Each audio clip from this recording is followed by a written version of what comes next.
The 20th century witnessed humanity's darkest hour, two devastating world wars. These conflicts reshaped the geopolitical landscape and left an indelible mark on human history.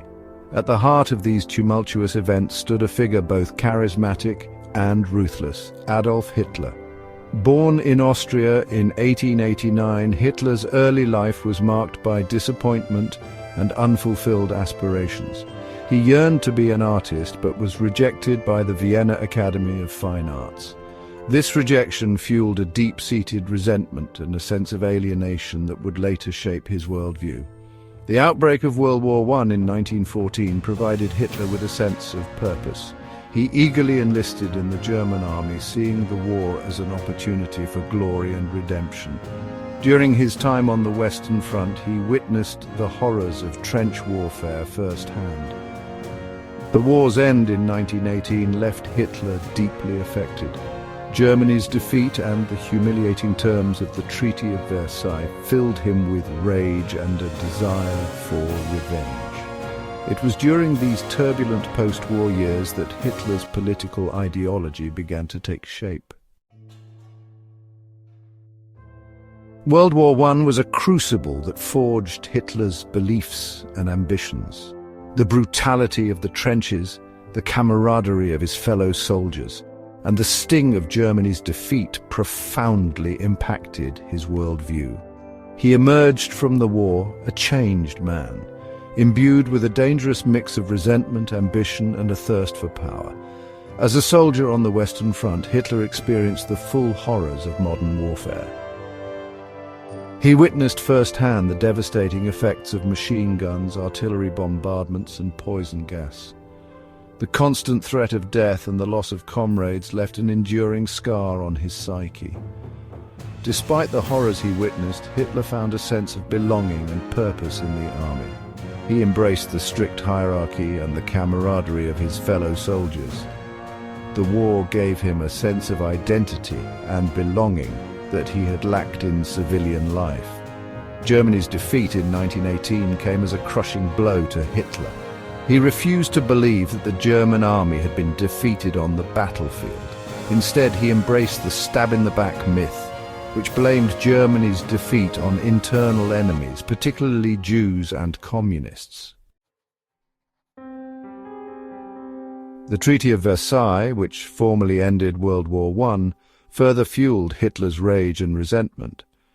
The treaty's harsh terms, including territorial losses, crippling reparations payments, and the admission of war guilt, were seen by many Germans as a national humiliation. Hitler skillfully exploited this widespread anger and resentment to advance his own political agenda. The war had also exposed Hitler to the ideas of nationalism, anti-Semitism, and social Darwinism, which were prevalent in Germany at the time.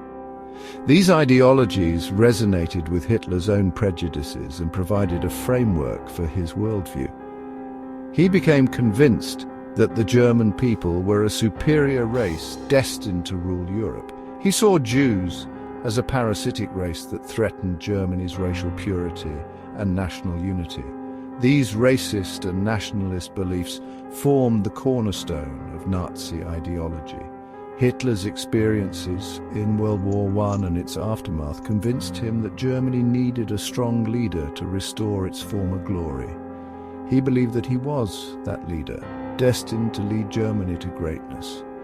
Driven by this messianic vision, Hitler entered politics in the chaotic years following the war. The 1920s were a time of great instability and uncertainty in Germany. The country was plagued by economic depression, political turmoil, and social unrest. The Weimar Republic, Germany's fragile democracy, struggled to maintain order and address the country's problems.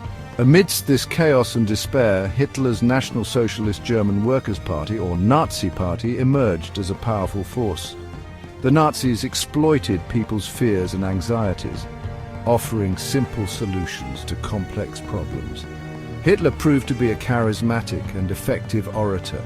He captivated audiences with his fiery rhetoric, promising to restore Germany's greatness, create jobs, and restore national pride. The Nazis appealed to a broad spectrum of German society, including veterans, the unemployed, and those who felt disenfranchised by the Weimar Republic. The Nazis also effectively used propaganda and intimidation to silence their opponents and consolidate their power. They established their own paramilitary organizations, the SA and the SS, to terrorize political opponents and suppress dissent. By 1933, the Nazis had become the largest party in the German parliament. Section 5. The Nazi grip fear, propaganda, and the consolidation of power. Hitler's appointment as Chancellor in January 1933 marked a turning point in German history. He moved swiftly to consolidate his power and transform Germany into a totalitarian state. The Nazis banned other political parties, abolished civil liberties, and established a ruthless dictatorship. Propaganda played a crucial role in the Nazis' rise and consolidation of power. Joseph Goebbels, the Minister of Propaganda, skillfully manipulated public opinion through controlled media, mass rallies, and carefully crafted messages. The Nazis used propaganda to glorify Hitler and the Nazi Party, promote their ideology, and demonize their enemies, particularly Jews. They created a cult of personality around Hitler, portraying him as a savior who would lead Germany to greatness. The Nazis also established a vast system of concentration camps to imprison and eliminate their opponents. Jews, political prisoners, homosexuals, Jehovah's Witnesses, and other groups deemed undesirable were rounded up and sent to these camps, where they were subjected to forced labor, torture, and extermination. Section 6. The Drums of War. Hitler's expansionist ambitions and the path to World War II. Driven by his belief in German supremacy and his desire for Lebensraum, or living space, for the German people, Hitler embarked on an aggressive expansionist foreign policy that ultimately led to World War II. He defied the Treaty of Versailles by rearming Germany and reoccupying the Rhineland in 1936. In 1938, he annexed Austria in the Anschluss, a bloodless takeover that violated the treaty's prohibitions against uniting Germany and Austria. Emboldened by his successes, Hitler set his sights on Czechoslovakia, demanding the predominantly German-speaking Sudetenland region. The Munich Agreement, signed by Germany, Britain, France, and Italy in September 1938, ceded the Sudetenland to Germany in a futile attempt to appease Hitler and prevent war. In March 1939, Hitler violated the Munich Agreement by occupying the rest of Czechoslovakia. This act of aggression shattered any illusions about appeasement and convinced Britain and France that war with Germany was inevitable. Section 7. A World Ablaze, Key Battles and Turning Points of World War II. World War II began on September 1, 1939, when Germany invaded Poland. Britain and France, honoring their guarantees to Poland, declared war on Germany 2 days later. The world watched in horror as Europe descended into another devastating war. The early years of the war were marked by a series of stunning German victories. Employing their blitzkrieg, or lightning war tactics, German forces quickly overran Poland, Denmark, Norway, the Netherlands, Belgium, and France.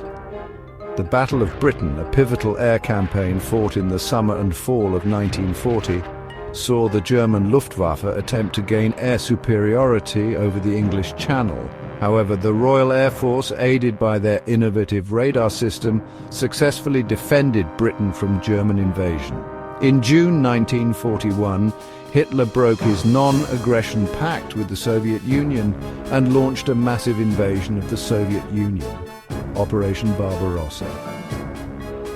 The invasion of the Soviet Union proved to be a costly mistake, bogging down German forces in a brutal war of attrition. Section 8. The Price of Hatred, Hitler's Legacy and the Devastating Impact of War. The entry of the United States into the war in December 1941, following the Japanese attack on Pearl Harbor, proved to be a turning point in the conflict.